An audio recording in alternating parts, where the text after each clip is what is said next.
So next up, very honored to have our next panel to address us today. The heart of horse racing. And I appreciated Damon touching on that as a positive for the industry, because I certainly agree as well.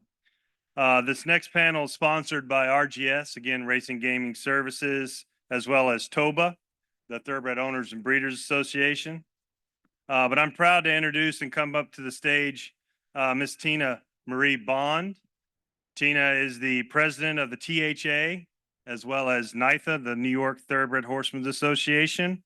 And she's been an owner director with the THA since 2014. And then in late December of 2023, became the national president for their organization. Also joining Tina will be Jimmy Chaffin, the managing partner of the Integrated Marketing Finn Partners. Welcome to the stage.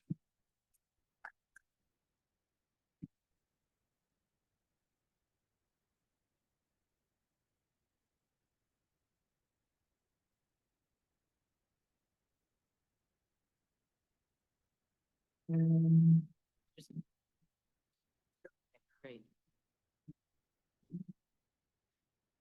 Well, thank you, Eric. Thank you for the invitation. It is an honor and a privilege to be able to talk to everybody here today. And thank you, Damon, for teeing up so much of what you're going to hear from us. I think the messaging, a lot of it's going to be the same. So like Eric said, Rick Violet, as many of you may remember Rick, he asked me to run for the board of directors for NYTHA. And I said, sure. I had no idea what it entailed or what I would get myself into. The first meeting that I went to, I had a list of things that I wanted to accomplish. And one of them was to have a PR marketing campaign and firm that we needed to hire. So that was a long time ago. And it never came to fruition until I became president. And I asked the NYTHA board if they would explore this possibility. And they were very generous and said, yes, we should explore it. We went through a process, and during the selection process, we ended up with Finn Partners. And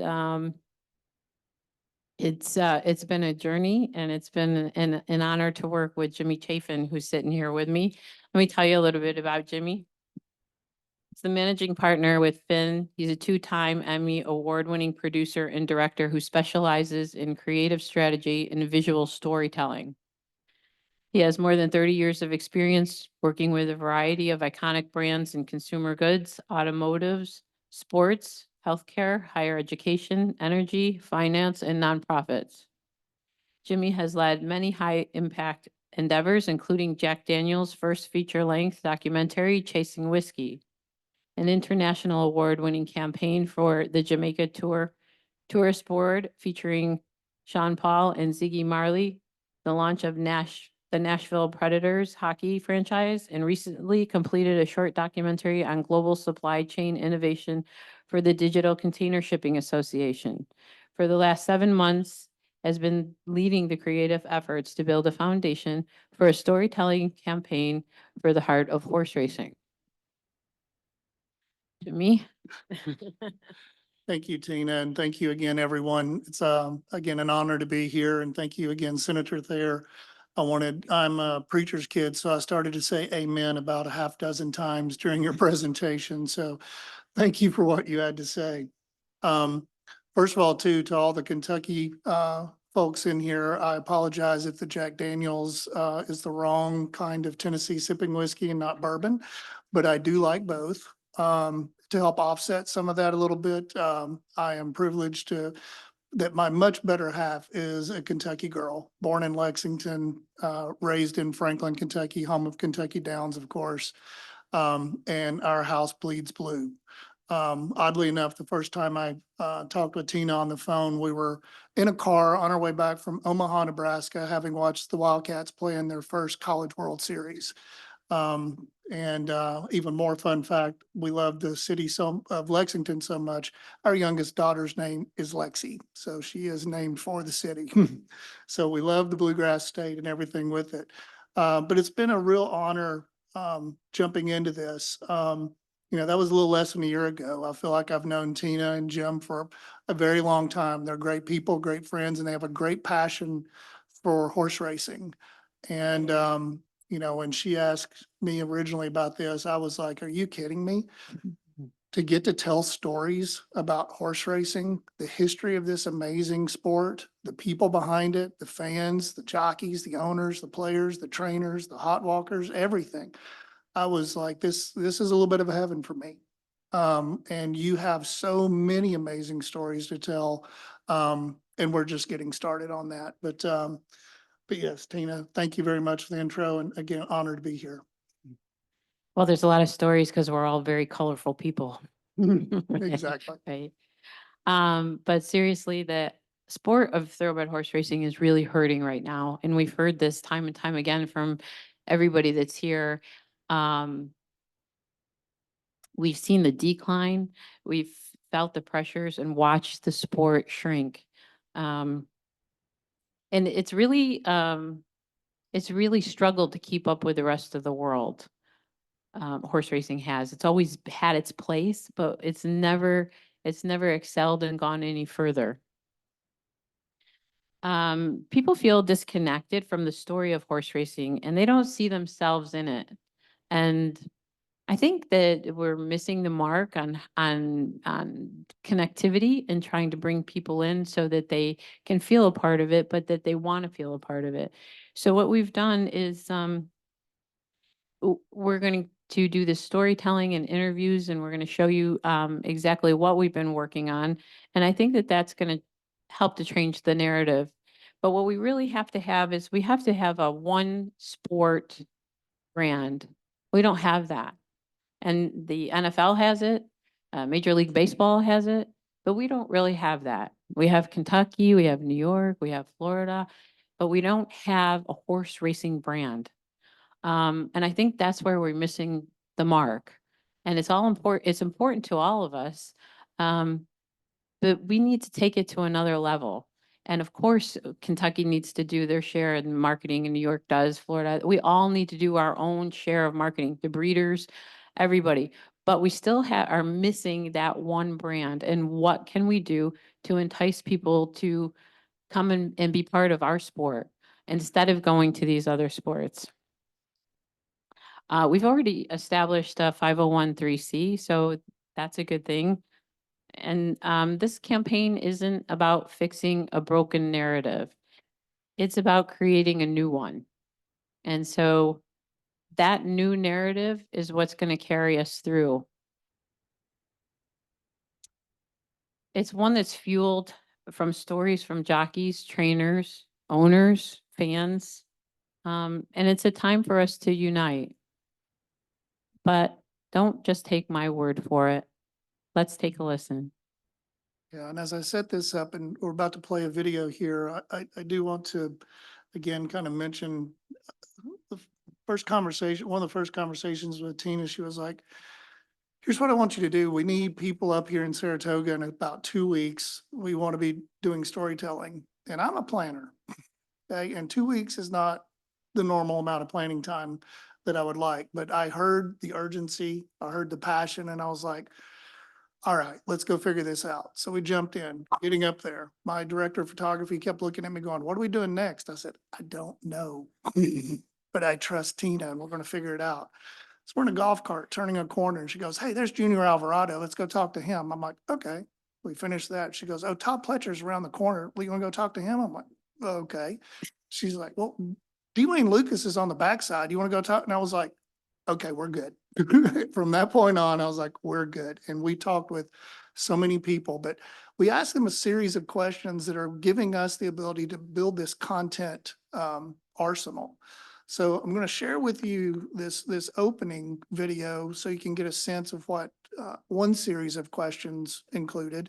But then I'm going to show you a few others as we go to let you see how we can take these interviews and these conversations and tell different stories. It's a very effective way It's authentic, engaged, emotional storytelling.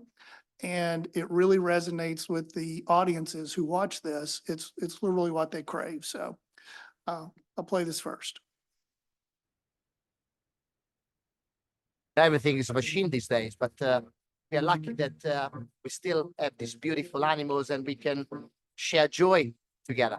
The industry as a whole needs to come together needs to observe what they think the challenges are in the future and the things that are really working right now. I think that we're gonna get down to maybe 5 or 6 major tracks. I think the little tracks are gonna have trouble surviving. As an industry as a whole, we have to invest in the unity for the growth of the sport. Everyone that has a smartphone has the access to a wagering account. And, I think our challenge is not only competing with those, but hopefully attracting some of those people maybe that haven't watched horse racing. We have a serious messaging problem with the sport and a big storytelling problem. And I think it's going to take time and a lot of effort to change that. It's also our due diligence and our responsibility to tell our story because it is such a gift. I think a lot of people, their first experience coming to a racetrack is a familial thing. They came with their mom, their dad, aunt, uncle, grandparent. So basically my great grandpa took my grandpa here and he took my mom here. And since I was like a baby, my parents took me here. It's like home here basically. Put your differences aside, put money aside, and only think about what can we do? How can we make our sport bigger than any sport? We are in a sprint now to make ourselves relevant and exciting again to a generation, if not two. This isn't grandpa's sport. This isn't your dad's sport. This is our sport, and it's now. I think we're headed in the right direction with you sitting here and not talking to you, but I don't think we can do that enough. I think that's what you guys are trying to accomplish here is to tell the story of what horse racing really is, and which is a whole lot different than what people's perceptions are.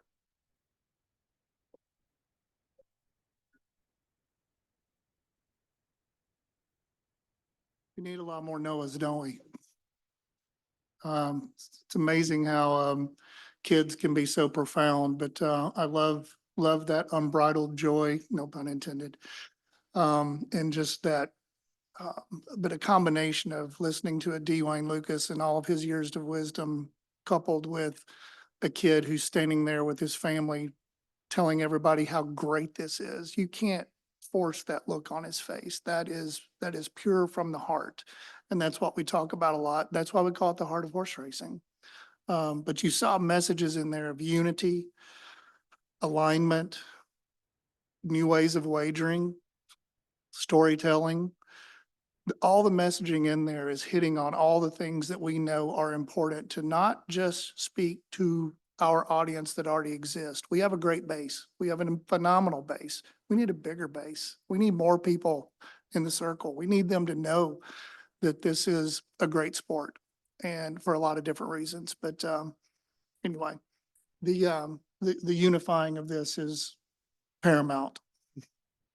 It is, and it's just like why I'm sitting here today is because we're all horsemen, right? And we all love this game, or we wouldn't be in it because it just pulls at your heart. I met a guy 40 years ago. Did I ever think I was going to end up here? No, or that horses would be so much a big part of my life, but they are.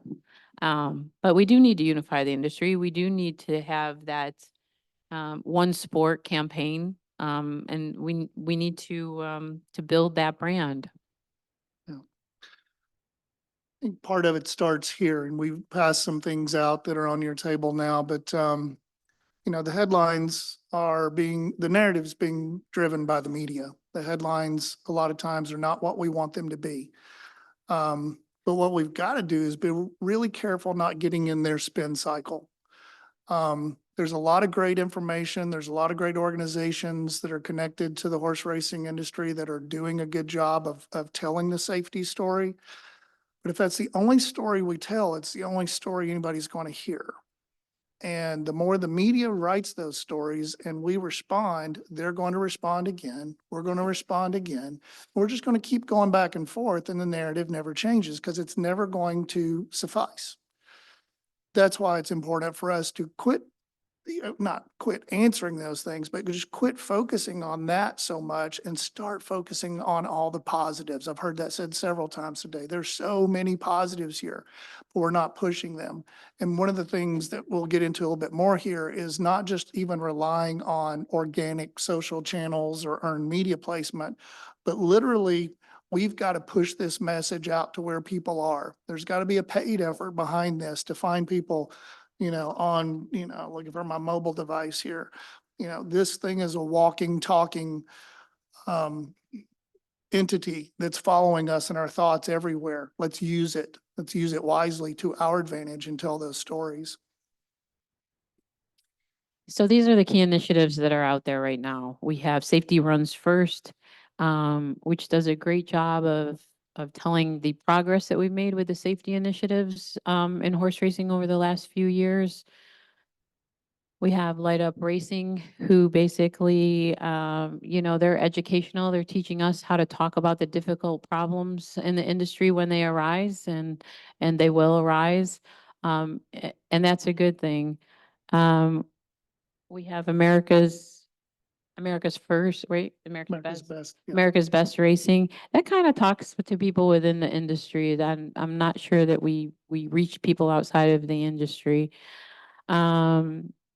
And then there's another one, and then we have the Heart of Horse Racing, and it's totally different because we want to recruit and bring new fans, new owners, and new players into the game using authentic storytelling and emotional. I did go to a Light Up Racing seminar in Saratoga for 2 days, and on the second day, I took what I was doing and I showed Vicky what this was. And she said, "This is amazing." She goes, "This is the hook to bring new people in.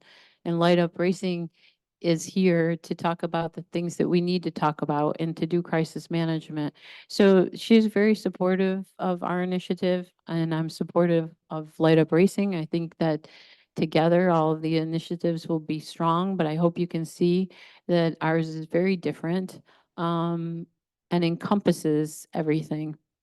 Yeah, it's kind of, again, it's that unification here. And if you see the difference in the messages and the audiences and the tone here, it goes back to, again, a lot of what we've heard today. But we have a heart. We need new and current fans, owners, and players to understand what's here. But we've got to do it in a way that really speaks to them and to their heart as well. I'll set this up, but it's the numbers on the pages we handed out are, I'm sure, not surprising to you, but they're not what we want. And we firmly believe that some of the things that we're talking about here and getting the positivity of this storytelling out there can reverse some of these. It'll take some time, but we've got to start somewhere. So we've lost tracks, and Dwayne Lucas is talking about there might be 5 tracks left in the country. That's not a good thing. With that, we've lost the number of racing opportunities, number of days of racing.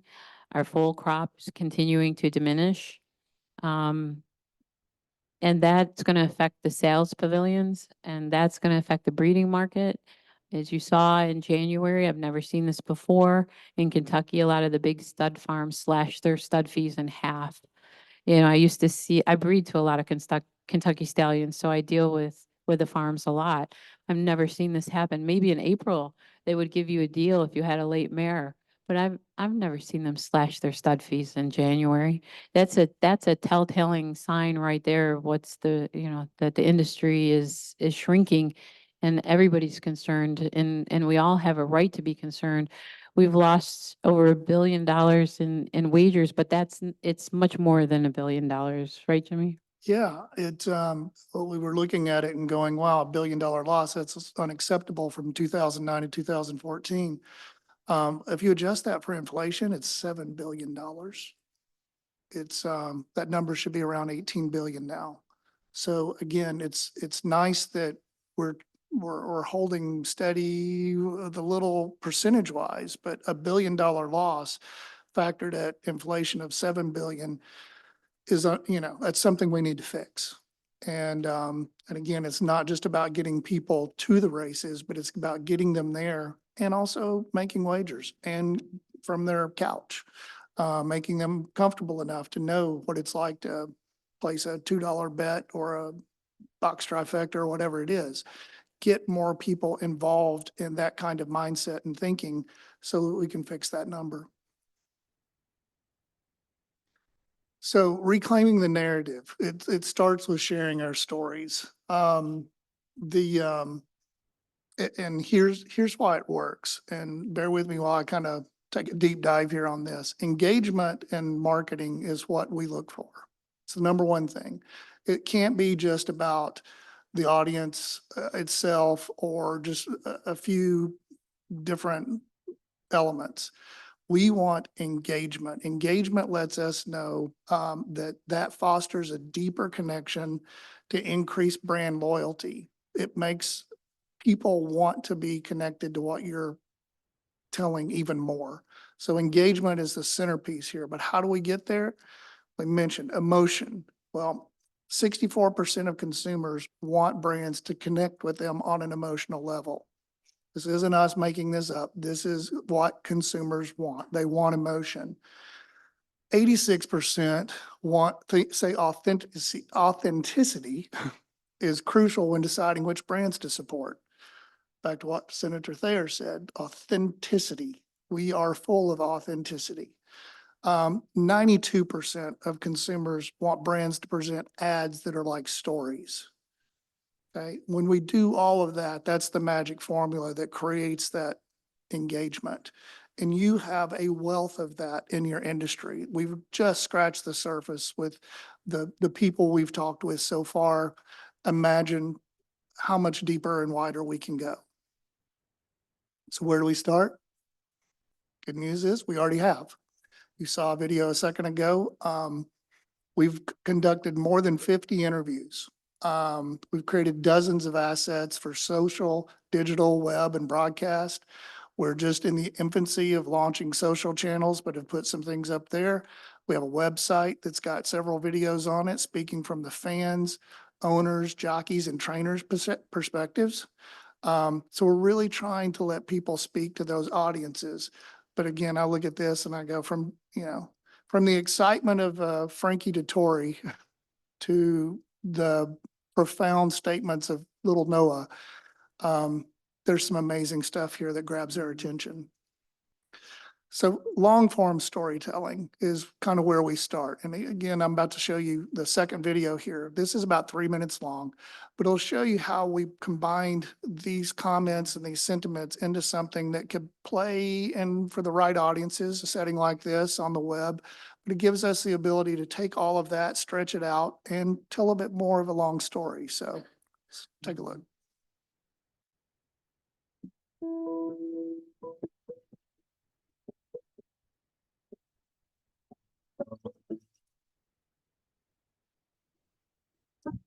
There's a passion in this game that grabs you. It'll make you get up at 3 o'clock in the morning, 7 days a week, and you will not be able to let go. Yeah, I don't think anybody can train horses and call it a job. I just don't think it works that way. To call it a job is probably not fair. Training horses, working on the backside with horses, it's more of a lifestyle. You know, I've done it so long. If it was taken away from me, I don't know where I'd be. I'm so blessed to do what I do. I don't lose sight of that for a half a second ever. I get to train horses for a living. Period.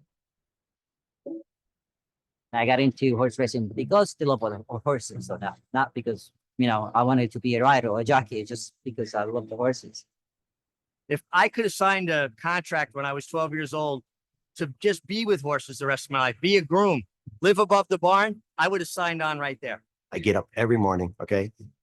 I've never worked a day in my life. It's just absolutely the greatest feeling every morning to get up and see the horses and watch what they do for us. It's it's awesome. It needs to be in a bucket list for everybody to come to the races and get as close as you can to the rail. Just hear those horses going by. It just unbelievable. And you want to keep coming and keep watching, it just never gets old for me to enjoy that. I think our challenge is attracting some of those people maybe that haven't watched horse racing. If we can get them to come see it and see the excitement of it, we can win over their support. As a spectator, when you go and stand by the rail and you hear the rumbling of the horses already from top of the stretch, you can hear them. It's like a thunderstorm coming. I mean, it's like electric and it just shoot and whiz past you. If you've never experienced the race, you need to experience it and then tell me that it doesn't get your heart pounding. These horses give us such opportunity to create memories. Horses have given me everything. So I owe them so much. And that's not just one person talking. That's the view of all of us on the backside. I can never give horses back a fraction of what they've given me. Everything I have in my life is because of horse racing. Horses mean everything to me. Since I was a little kid, the only thing I want to do is being with horses. I don't know what I would do without a horse, I'll be honest with you. So it means absolutely everything. Those that are in it and have experienced it from the grandstand side to the backside here at the barn, every bit of it pulls at you to where you can't let it go. For the sport to continue going forward, I mean, the whole industry needs to come together and do what's best for the horse. Without them, we're nothing. I even think, if I come back in another life, I want to be a horse and be treated like they are treated here, like they take care of the horses incredible here. Well, I can tell you right now, this is heaven. Yeah, there's heaven for horses. This is heaven. I know it. Because I've lived it and seen it. It's really special here.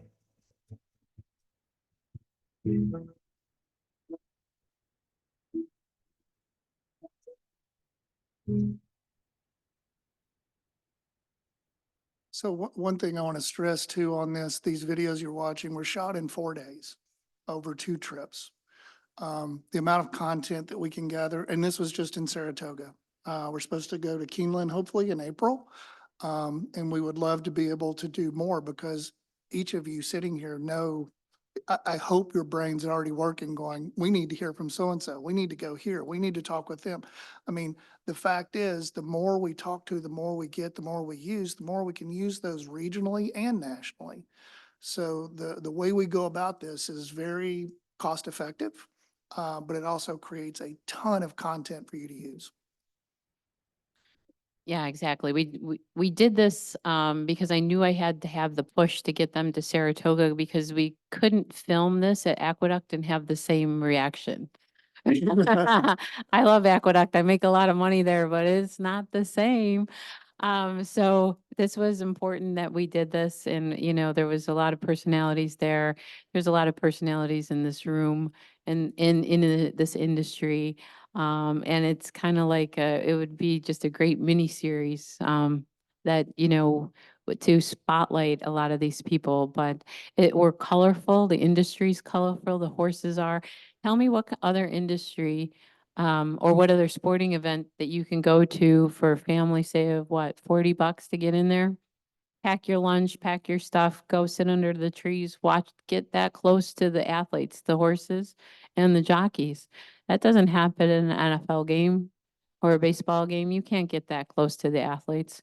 So anyway, there's a lot that we offer and there's a lot that I think that as an industry, we haven't looked at it and marketed. And I think that the racetracks do a lot of the marketing, but it's for them to come there. But we have to make the stories and we have to make the people real. Yeah. It's so much more than just the race as well, as you all know. It is a family, back to, for $7 a person, a family of 4, $28 to get in general admission for a full day of racing at Saratoga, and you can go stand on the rail, the front row. I mean, you can't get that in another sport. It doesn't exist. I mean, you can't get in one person for $28, much less be on the front row. So again, these things are here. We're capturing these stories, but then what we will do with them later is a little more scientific.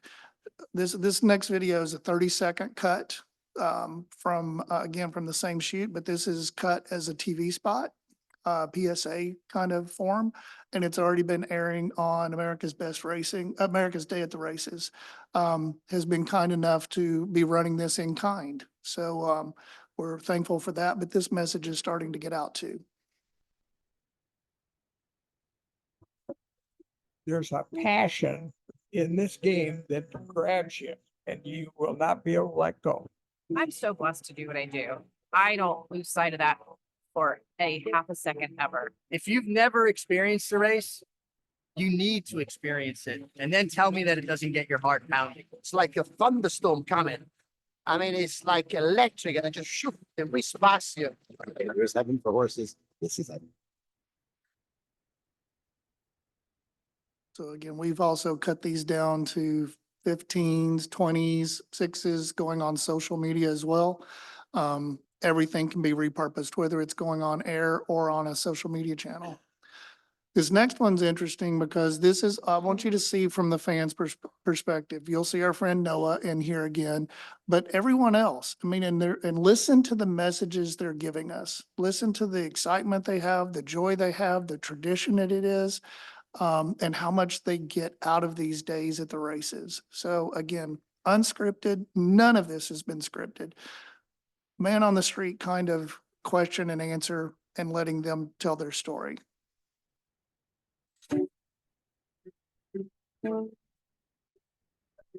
So basically, my great grandpa took my grandpa here and he took my mom here. And since I was like a baby, my parents took me here and I've just grown up here. It's like home. It's the pinnacle of living in upstate New York because we love it here. It's so much fun. We look forward to it every year. And it's a common place for us to actually get together and a reason to have so much fun as a group. We've known each other for 20 years and we always come back here. It's not your typical everyday football, baseball. We came out to Saratoga to kind of see what the town was all about. It's very cool vibes around here. Everyone's friendly. It's just cool to experience this different type of sport. I thought they were the most beautiful creatures ever. And that last year we came here for an alumni event, and the first time ever I got to see them race. I thought it was the most beautiful, cool experience. They're like so beautiful to watch. It's super exciting. The jockeys are amazing and it's an incredible sport. Like we all wish we could do what they do, right? Before the race, it's like, it's this thrill. I love photography, so I'm up there almost every race at the post, like taking photos. My heart starts to bump, especially on the big races. We're here for almost every big race. It's an indescribable feeling. I love it. Honestly, it's just the best atmosphere. I feel like everyone's so happy and I feel like the energy is so great and watching the horses race, it's just really cool. It's something I've never really experienced. So I'm just really happy to be here. It's great.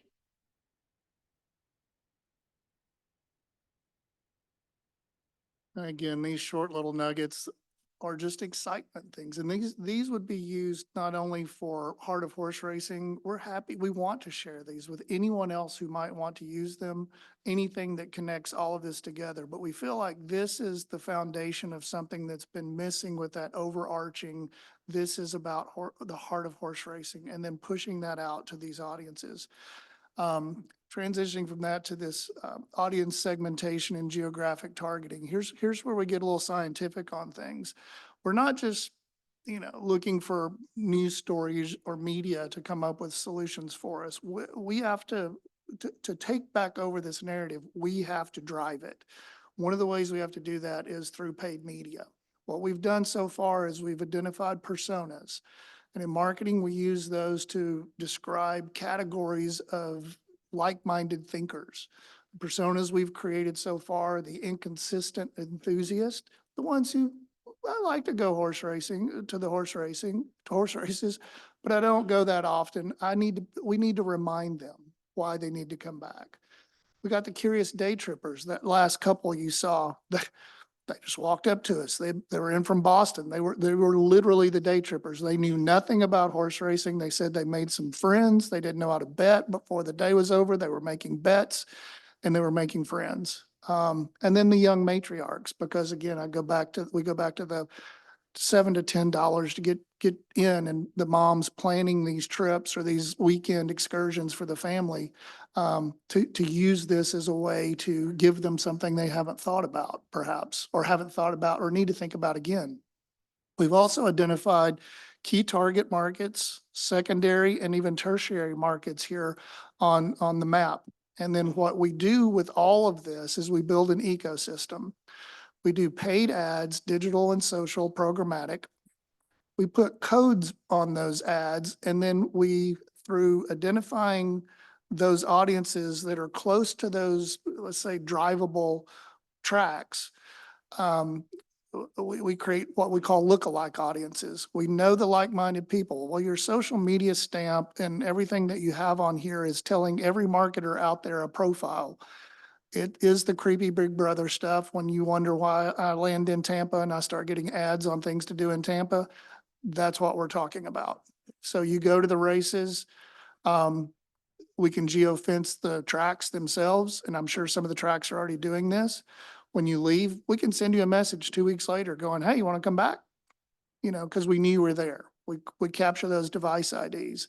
But bigger than that, again, that's stepping outside the norm, because if we're only geofencing the tracks, we're only geofencing the people who are already there. Okay? We need to spread that out a little bit more. And that's why these personas and these lookalike audiences who have similar profiles online to what we know is already going to racing, we start pushing these ads to them. Now, the beauty of that too is the way it's constructed. The ad, they only take the money out of our ad spend when they click. So if they just see it, that's an impression. If they click on it, it's an engagement. Again, back to engagement. We want to drive them to the Heart of Horse Racing website. When we do that, then we can build analytics and dashboards on the back end that tell us how successful those ads have been in which markets with which demographics. That tells us, again, it's like now we're fueling our own strategy. We're learning, we're dissecting, we're honing our messaging, and then we're finding out what really appeals to them the most, and then revising that and doing another round. So we're constantly learning through this process. But again, from the videos themselves or the spots themselves, the coding, the tracking, the sending them to a site that has the data and information set up on the back end, that starts to take some of this away from a guessing game and turns it into a scientific number game. And that's where we can be this isn't the difference in a shotgun and a rifle. This is a difference in a shotgun and a laser. We can get to we can send a geofence to a space within 3 feet. If we wanted to today, we even joked about it. We're going to geofence this room and send you guys ads next week. But that's possible. That's the kind of scientific way we want to reach audiences that we know are already predisposed to wanting to do things with their families, looking for day trips, looking for sporting events, looking to learn more about the sport. So that's kind of where that goes. Our strategy, our underlying, celebrate what the heart of horse racing makes us feel. Anything, it's hard to say a feeling is tangible. We want to get as close to that as possible. We want, when people say horse racing, that they smile, that they have a memory, that they want to go, that they want to pick up their phone and see where the race is today and what's going on. Let me check my bets. We want them to always be a smile, because right now with the primary crowd, your core, that's what they think. But the ones outside, again, we look at the headlines, we look at the trends. It's not good. We got to change that. The media is not going to do it for us. We have to do it. We have to lead it and get our message out there. So that those audiences feel the same way. How do we do it? Connected, exhilarated, nostalgic. We'll hit all the adjectives we can come up with on things like this. But making those personal connections with more people will make a difference. We need your help. Without the ability to push the paid media, which is, not inexpensive, we will be stuck right where everything else is. kind of doing something, putting it on a website, putting it on social, and then hoping people find it. We can do all the tags in the world, but if we don't proactively, instead of reactively, push this message, it won't be seen. But we can guarantee it, if we do it this way, it will not only be seen, but it'll be seen by people who are interested in what we have to say. So that investment goes to creative storytelling, more of what you've seen. The paid media campaign itself, which is the lion's share of what we're talking about, is where any funds that are raised are going to go to, aside from additional creative storytelling and things that we would do. We want to look at new distribution channels. You know, again, we don't want to just preach to the choir. I mean, I love that America's Day at the Races is airing that 30-second spot for free. But the people watching it, we already got them. Okay, so we're making them feel better about it. We need it on some non-traditional things. We need to pay to put it in front of some people who don't know. And that can be done. But also, you know, it doesn't have to be horse racing circles. It can be sports. It can be family entertainment. It can be fun weekend trips. We need to engage influencers and bring influencers to the tracks and turn them loose. Tina shared a hysterical video with me yesterday of a young boy. Named Oliver. So, NYTHA and NYRA hold like a quarterly Zoom call for an update on what happened in the past racing meet and what we look to go forward with. And so I had an opportunity to talk to them about the heart of horse racing. And so I had a gentleman call me or send me an email and wanting to talk to me. So I called him on our trip down here and he said, yeah, my son is, you know, my family just all loves it. He runs a partnership up in New York with just New York Phillies. Interesting guy. But anyway, there's this little boy, his little son, Oliver. And I want to tell you, this kid is a star in the making. So I told him we're gonna use him because it's just to see the youth that engaged, and he'd go up to anybody and ask him questions, you know, like what's your favorite horse color? And it was just really cute. It really was. Yeah, So. I mean, and again, he and Noah would be best buds. I think it would be fun. But yeah, just finding those new ways to connect people. Underneath that, we do need earned media as well. Think about every person within the industry that you've seen on video today. There's a story behind them. I mean, when I hear Junior Alvarado say it's got to be on everybody's bucket list, I want to go place a bet on Junior Alvarado. But it's like, what's Junior's story? So we had a great story with Cody's Wish, and we all knew about Cody's Wish inside the industry. But tell me, what would that story do to the mass population in the United States? What would that story do? It would just attract people to the horses. I'm sorry, but that's just, Yeah. that's what they do for us, right? And Jimmy put this together and never said a word about it, but there's a key thing with the eye, the horse's eye in each one of these slides, if you notice it. And when you look into a horse's eye, it brings you a sense of peace, right?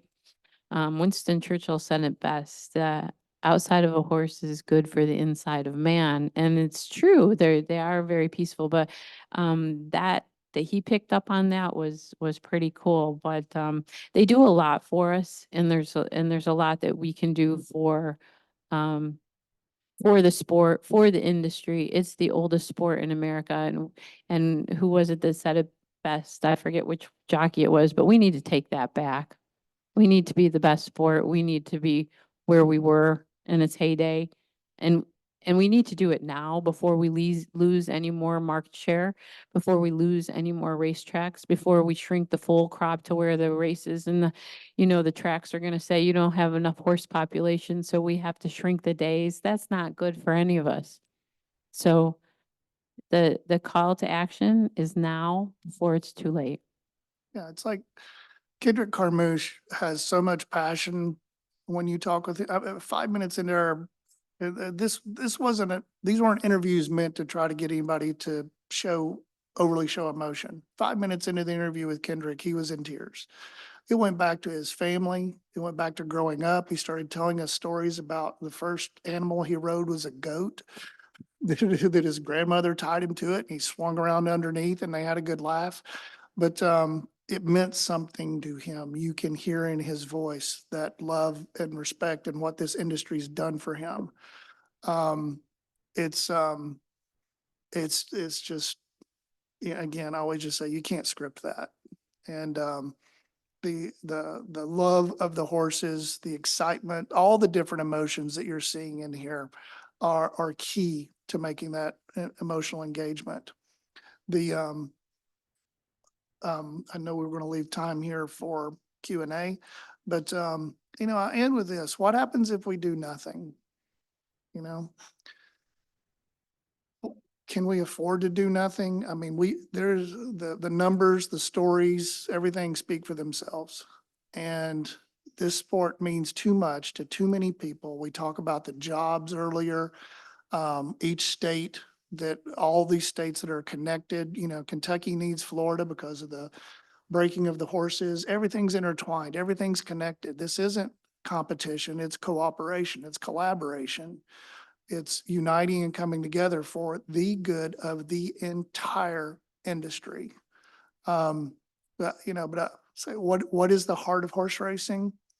First of all, it's Tina because she started it, and she's got a big heart for it. But it's Dwayne Lucas, it's Noah, it's me, but it's also each person in this room.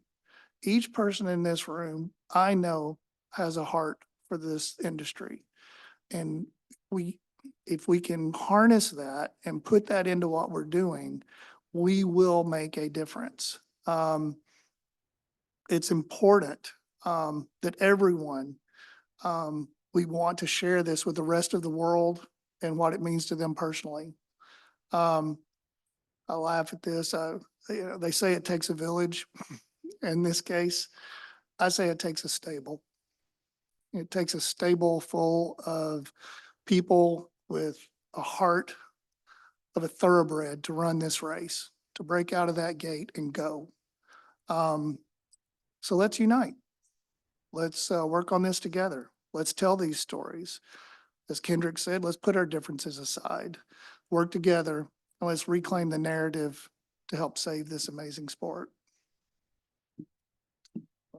So I can't say any more than that. So, and anybody has any questions for us? We're here, we can talk, we can set up meetings to, to do Zoom calls if you think it's important to reach other segments of the industry.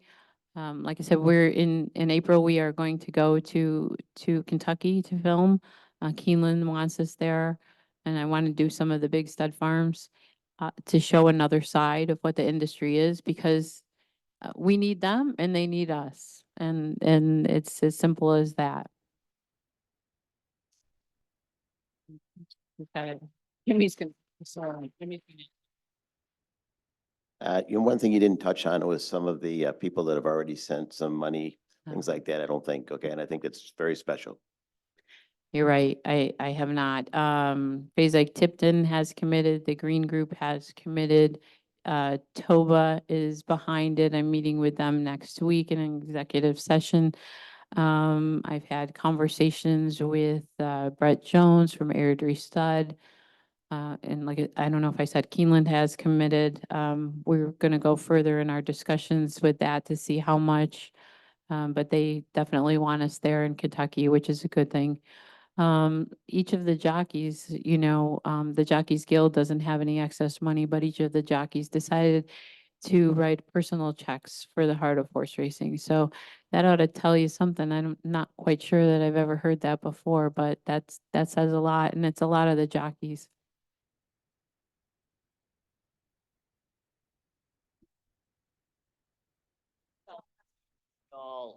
Excuse me. In 2006, we all attempted to do a marketing campaign through NTRA. Tim Smith from the NFL and NBA, he headed that project, and they came out with a number of advertisements. Go Baby a Go was one of those. And so how does this attempt differ from Tim Smith and the NTRA? which, by the way, we all funded to the tune of hundreds of thousands, if not millions of dollars. In Illinois, we committed over $2 million to the effort, and there was no return on investment that was knowledgeable. I don't No. know. I truly don't know because I don't, maybe Damon, I think he has some insight on that, but I can't answer that question. I've listened to Senator Thayer first, but I've got a response as well. First of all, that was great. I'm a marketing guy by trade, and this is exactly what we need. But to your point, I was there as a Breeders' Cup employee at the courtship, marriage, and divorce of the NTRA Breeders' Cup. It's one of the saddest things I've ever witnessed in horse racing because I was around when the Lori Petty and Rip Torn Go Baby Go campaigns were created. And they were terrific. They were different. They got people talking. They branded our sport. They gave us air cover. I worked at Turfway before Breeders' Cup, and we were the first track to implement, remember the cooperative advertising program that the NTRA did? Some of you folks who've been around a while.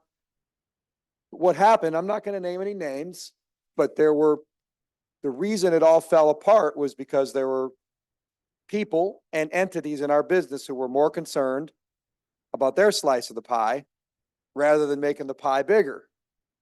Here we are 20 years later and the pie is smaller, which means the people who wanted to protect their piece of the pie are now dealing with a smaller piece of pie. It's a big problem in this industry, the factionalization. And I'll tell you what else, the Pinkies Up cocktail crowd and our horse business, they just thought the Lori Petty and Rip Torn ads were just so offensive. I'm saying, I hope you can sense the mocking tone in my voice. Because we weren't marketing to the cocktail crowd. We're marketing to those people who were in those everyday people whose narratives you showed. So I'm glad to hear of some of the entities like Keeneland and Toba and Fazig. I mean, we're doing the same thing right now with the Thoroughbred Racing Initiative. We're going around trying to raise money to fund a lobbying and advocacy program to kill that bill, to fund a legislative lobbying effort. And it's important, but we've got to figure out a way to do something like this because I can tell you what's going to happen if we do nothing. We're going to turn into a niche sport. Regional at best, not national, couple big days a year on TV, and that's it. So I hope you go to the Breeders' Cup. I hope you go to the Jockey Club. And I hope you go back until they say yes. Thank you very much for that. John Moss has a question. I will let him, he was going to respond also. To this I was just real quickly, I think will be two stark differences on top of everything that was just shared and what we're talking about here and what was done in 2006. One, it was just described, those ads were a little bit more planned, a little bit more polished, a little bit more scripted. These are not. But more importantly, in 2006, we did not have geofencing and geotargeting. We were doing blanket. The team that was working on that was using traditional media, television, radio, outdoor. Those are very expensive mediums that cost a lot of money that you hope somebody watches. Everybody hits pause now and walks out of the room. Everybody, commercial bathroom break. What we're talking about doesn't matter. You could be at your bathroom break and still get the ad.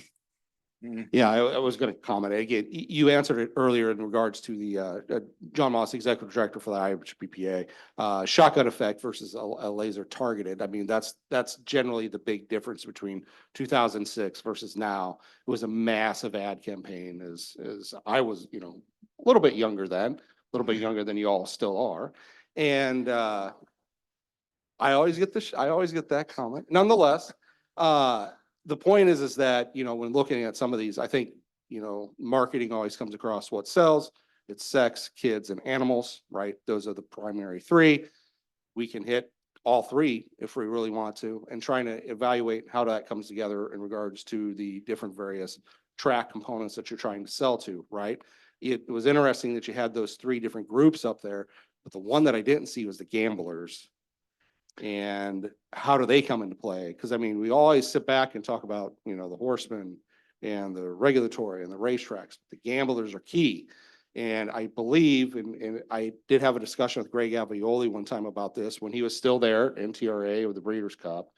And he talked about the gamblers are a major component of this entire process. And that through that ad spend, the Go Baby Go campaign, even with the individuals of the teetotalers with their pinkies up, as Damon just expressed, the gamblers are still paramount. And how do we engage with them? Because that damn market in sports wagering right now is massive. It's absolutely massive. So it's an interesting dynamic and I appreciate it. And I understand the components of, you have the despondent groups that you have up there, but at the same time, I feel as though the gamblers need to somehow be part of this process because they're already a set group out there. They're lagging. As we've looked at some of these different groups, when they put together the programs, what's the number one issue that individuals complain about regards to horse racing? Lack of data. And how do we get them access to that? And how would we campaign, put together a marketing plan that envelops them as well? So it's my comment in relation to seeing this just off the cuff here. I do have one question though, and again, and it comes back to what's the specific ask? You're going around getting these total dollar amounts, but it's like, there's got to be is it going to be an ask by region? Because I didn't see my home state, Iowa, up there. So is there an ask for my particular region? Since this is going to be targeted specifically for my area, it's going to have a variable cost shift, right? There's going to be a fixed cost of you to come out, potentially do ads. Is it going to be specific to my racetrack? Am I going to see Prairie Meadows up there? And how does that relate to my market? Even if I don't need my racetrack to get this up off the ground, some are, if I do or if I don't, but tailoring this, is that how that's going to work? Is that going to be the ask? You're going to look at a region, see, this is what we think we could do for you, tailor that cost and tailor that ask, or is it just a general fundraising mechanism that you're trying to get out there and do right now? Good question. In general, we're looking to it. This is the lawyer answer. It depends. And this, I don't want this to sound inappropriate. The more that we're able to raise, the more we're going to spread that message and the more frequency we're going to use, because that money that's raised is going to go back in to each one of those markets. To your point, Iowa, yes, Iowa wasn't on one of the original things that we put together. We do actually have personas on the gamblers as well. I just didn't have that in the deck. That's on me. I apologize for that. Had a great conversation with Steve Bick about that earlier. That very thing. He brought up the exact same thing. I'm like, you're right. It's there and it's a big part of this because it falls under the talking to our audience that we have and nurturing them up, but it also new audiences. The mobile gambling devices, Todd Pletcher mentioned, there's new ways of gambling. There are stories there to be shared as well, just in a different way. It can be part of the drip. It doesn't have to be the entire drip. And for customization, absolutely. We would be able to, tag individual tracks or towns or cities or whatever it would be best for those regional ads. It's very customizable. It's very, we want it to feel relatable. As much as we talk about stories, we want people to see it and go, oh, that's speaking to me. And if that's localizing it, that's what we do. But yes, the players, huge part of this as well. And we want more of them. And one of the great things with that is so much of that audience is already on this device and doing their online gaming. They're leaving us a footprint already. They're really telling us we like to gamble. And in what other sport can you place a bet and 3 minutes later have the result? It is, if you want to sit and do in-game betting, watching college basketball all day, great. Well, in between timeouts, pull up horse racing and you can do the same and get the results in real time. So there's a lot of audience out there. The gambling is the players is only going up. You need your share. Let's have one more question, Ed Martin, and then we'll take a break before the next panel. I'll just make this real quick. I won't ask a question. Tina, I think what you're trying to do here is absolutely wonderful, and I'd love to help you any way I can. Just want to make a couple of observations. For anything like this to succeed, this industry has got to stop demonizing itself. You cannot have leaders of organization calling leaders of this organization's bad guys and so forth. This HISA thing has divided us. We need to not make that the thing. This industry decided to go on a multi-year, and I say this industry because it's everybody, because it affected everybody, that Lasix was abusive to the horse. And when USA Today put on the front page a syringe that every horse in America is running doped, it created an image in everybody's mind. It had planted a seed that these horses are being wrongfully treated. We did a lot to this to ourselves. Now, my marketing background years ago was in political communications. In political communication, we have a political problem. That is our marketing problem. In political communications, if you take your client in regular marketing, you take your client from 25% marketing share to 35% in 18 months, you are a hero. In political communication, if you take your client from 35% to 45% in 6 months, you're a loser. You have to get to 51. My best advice right now, because a lot of people in this room were very surprised when Donald Trump won the presidency. Because to listen to most of the media, that was not going to happen. So my advice is, when you're building your team, find out the people who worked for Donald Trump on TikTok. And I'm dead serious about this. You're right. Yeah. Because for him to carry, whether you agree with him or you don't agree with him, Yeah. okay? For him to get a majority of the people in this country after being told he was a dictator and a Nazi, okay? That says something. And we are not abusing these horses. Right. And the savior, you know, the uniformity and HISA and regulation, all that's fine. Yeah, I think they messed up the implementation of this thing. I totally agree with the senator.